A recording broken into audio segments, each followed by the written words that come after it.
Today I'm on a fascinating and fabulous 50-meter Feadship called Emerald just off of the coast of Cannes in the south of France.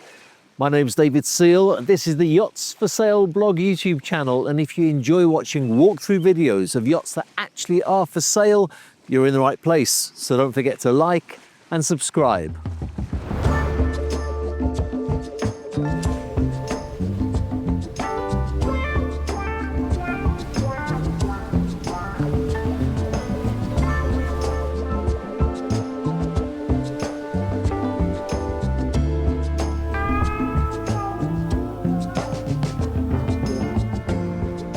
First of all though, here are some technical details that you need to know about this yacht. Her length overall is 50.4 meters, which is 165 feet and 5 inches. Her beam, 8.18 meters, 26 feet and 11 inches. Her draft is 2.7 meters, 8 feet and 11 inches. She was launched in 1990 and rebuilt in 2023. She has a gross tonnage of 478. Her hull is steel. Her superstructure aluminium. She has a top speed of 14 knots, a cruising speed of 11 knots, and this is from engines which are 2 Caterpillar 850 horsepower. You'll have noticed that I specified that Emerald was rebuilt in 2023. Now, as I was researching the yacht for this video, I read about a refit, reconfiguration, redesign, but make no mistake, Emerald was completely rebuilt.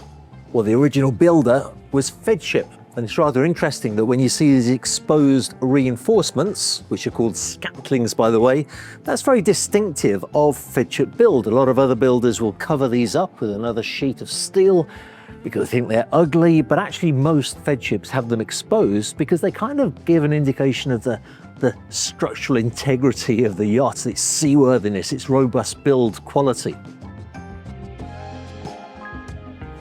And it's here on the aft deck that we start to see some of that rebuild, starting with this stairwell. There was nothing here before. Now there's this beautifully crafted and designed stairwell giving direct access to the boat deck, whereas previously it wasn't so easy to access that part of the boat. Not only that, 2.5 meters were added to the length of the hull.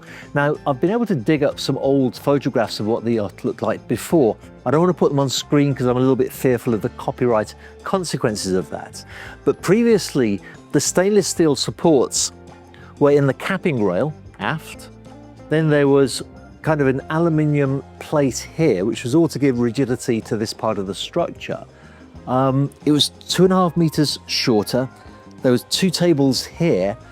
Those plates, the stainless steel posts, it gave such a claustrophobic feel to it. Now it is so glorious and open. There's a lovely, decent sized dining table there, good seating area. I think this has been an absolute masterpiece of an improvement to the yacht.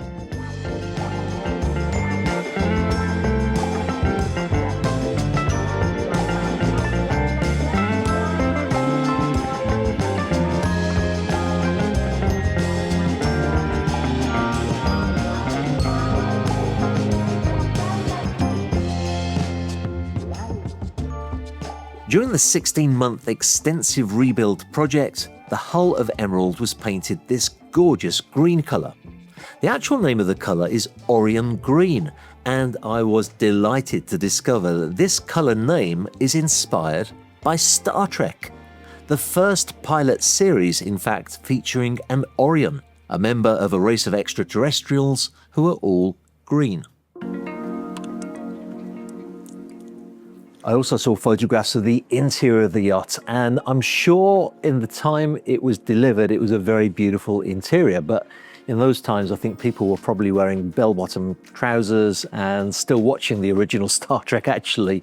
This is such an improvement. It's so much more elegant, so much more modern. This beautiful dark wood with matching marble countertops. It's magnificent. I mean, previously there was a bar there, and actually part of the bar blocked sunlight out from the windows. They've got rid of that, opened it up, used the full beam of this part of the yacht It really looks magnificent. Another big design change that I particularly appreciated when I looked at those old photographs is that to my right and my left, there were kind of indentations here, which partitioned off the dining area. Now, I'm 99% sure those indentations were probably necessary. Most likely they were the engine exhausts going up through them. What they've done now is made a feature of this with this beautiful cabinetry, beautiful bookcases. It still partitions off beautifully the dining area, but it looks so much more elegant and it opens the whole area up.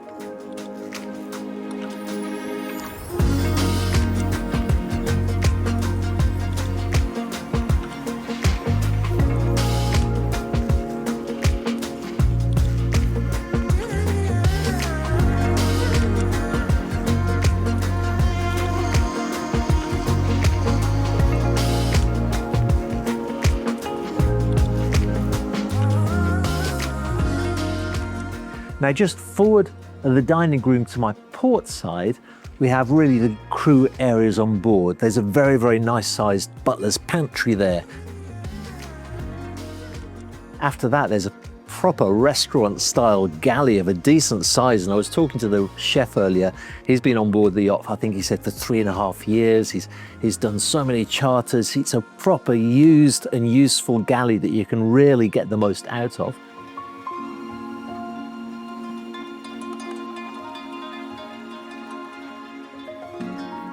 And then beyond that, further forward still, there are steps down to the crew quarters and other steps up to the bridge.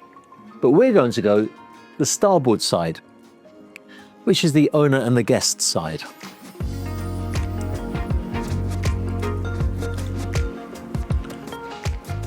Now, the corridor leading up to the owner's suite has access to the galley, a very elegant day head to my right-hand side, then kind of a lobby area before you get to the stateroom itself, off of which is this.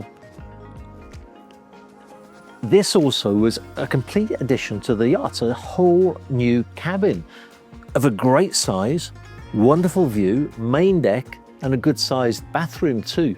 This was a great addition as well to the yacht, but let's take a look at the owner's stateroom.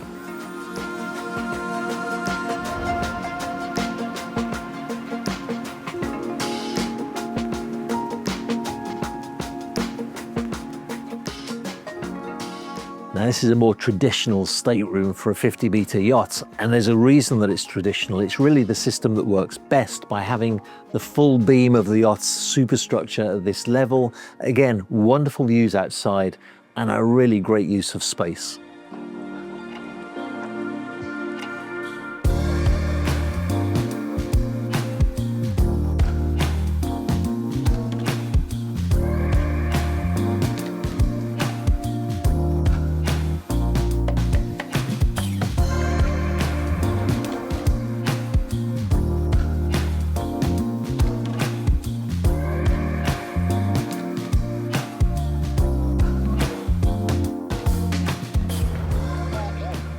This is a good time to mention that Emerald is also available on the charter market, and having that extra stateroom positioned close to the owner's stateroom certainly makes her a more attractive proposition, as does the large inside dining table, allowing you to still enjoy the dining on board even when the weather lets you down and you experience unexpected rainfall.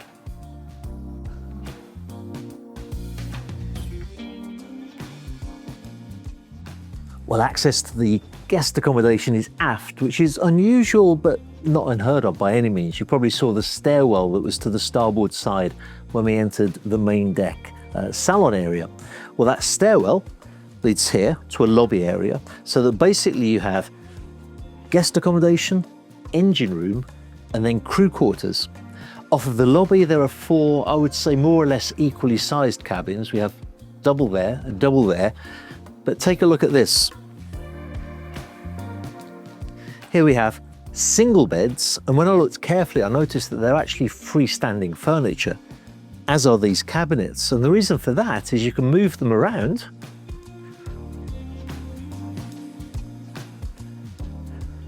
so that it looks rather like this. It doesn't take the crew long actually to be able to unite the beds to make one double, put the cabinets outboard, And you've got a flexible cabin, which again is a great feature if you're thinking of chartering this yacht.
When one of the crew showed me the crew area, they were very enthusiastic about the size of the crew mess, which is in fact of a very generous size and very well equipped too.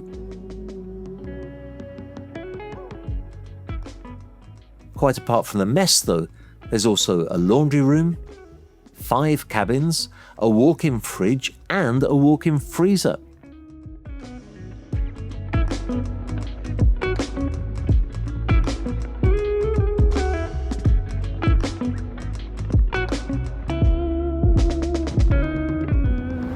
And before we look at the bridge deck, let's take a look at the extreme foredeck, where 2 personal watercraft and a tender are located.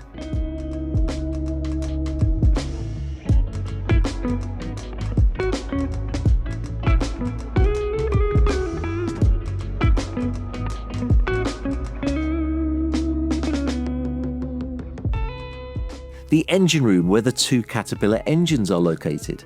These were actually replaced in 2015, so they didn't need replacing in the more recent refit.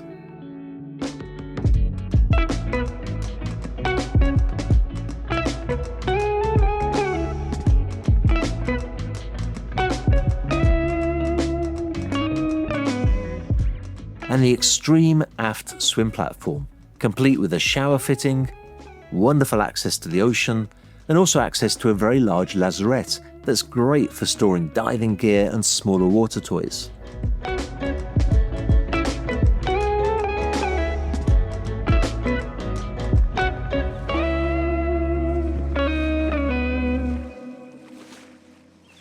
And talking of toys, the bridge deck could also be used as a boat deck. Originally, there were 2 smallish cranes either side, so that a large tender could be put here and easily launched. Now, in the rebuild, they got rid of one of those cranes and they fitted one really big crane so that if a future owner does want to put a big tender up here, they have a crane that's man enough for the job. But by getting rid of the other crane, they freed up so much space. It looks so much better now. They've also lengthened slightly this entire deck. You've been able to fit the stairs there that I'd remind you weren't there before, a small bar area, and this wonderful open air dining area too. It's such an improvement.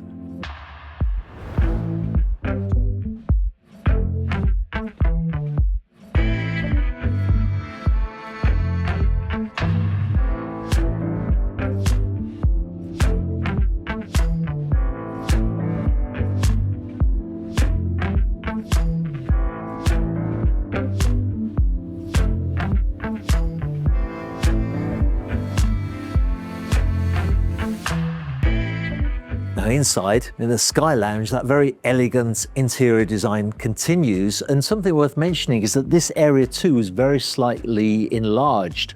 I did notice when I was doing the research that the gross ton of the yacht changed ever so slightly from one to the other, and I'm guessing this is where that extra volume came from. I was talking to the charter manager, or the charter director actually, of Northrop & Johnson, who was very keen that we did this video, and she talked about the flow of the yacht. She said what a lovely flow it has. Now I think adding that staircase there has certainly improved the flow. There's a lot of very logical things, but also I liked this. I liked the fact that Up here to the starboard side, you have an area that's dedicated to the guests with this beautiful guest stairway, a little door there that goes to the side deck, and a really nicely appointed dayhead too, whilst on the port side you have all of the areas dedicated to the crew.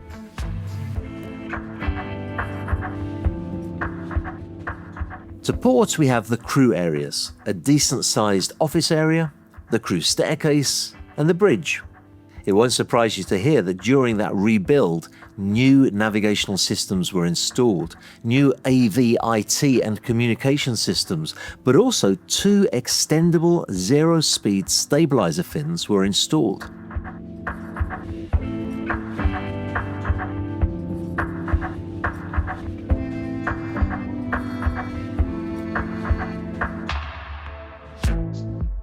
The captain's cabin is located just aft of the bridge.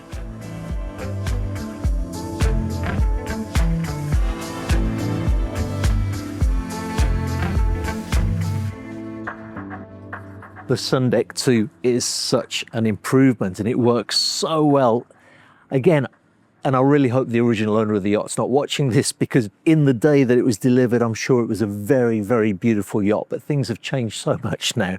There was originally a jacuzzi kind of put in one corner here and then a little bit of seating areas. And it was an odd looking Sundeck, to be perfectly honest, in my opinion. Now it is glorious. You've got sunbathing here, this central bar area here where you can put your drinks, a lovely seating area there, and the piece de la resistance, that wonderful jacuzzi tub that really looks like it's a part of the design of the yacht and not just something that's been an afterthought afterwards. Another change that was made on this significant project was slightly redesigning the radar mast, just to make it look a little more modern. It didn't need to be done, but when you fall in love with a project and are passionate about doing the best job possible, small details like this add up to a strikingly beautiful rebuilt vessel.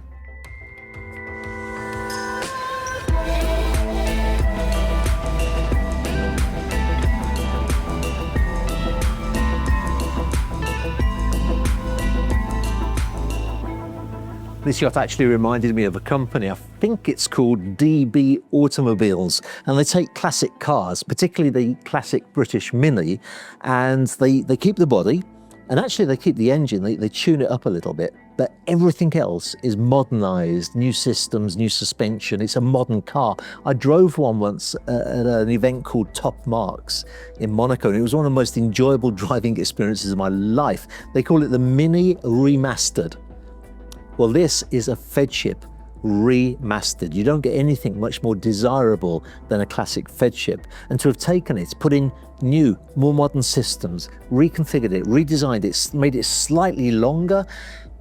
I've never met the owners of the yacht, my colleagues have, but they really are to be congratulated. They've done an amazing job in taking the body of a beautiful yacht and improving it and bringing it up to 2026 standards. She may have been launched in 1990, but I would say she was reborn in 2023. And if you want more information about her, either to charter or to buy the yacht, you can do no better than contacting my colleagues and my friends whose contact details are in the description below.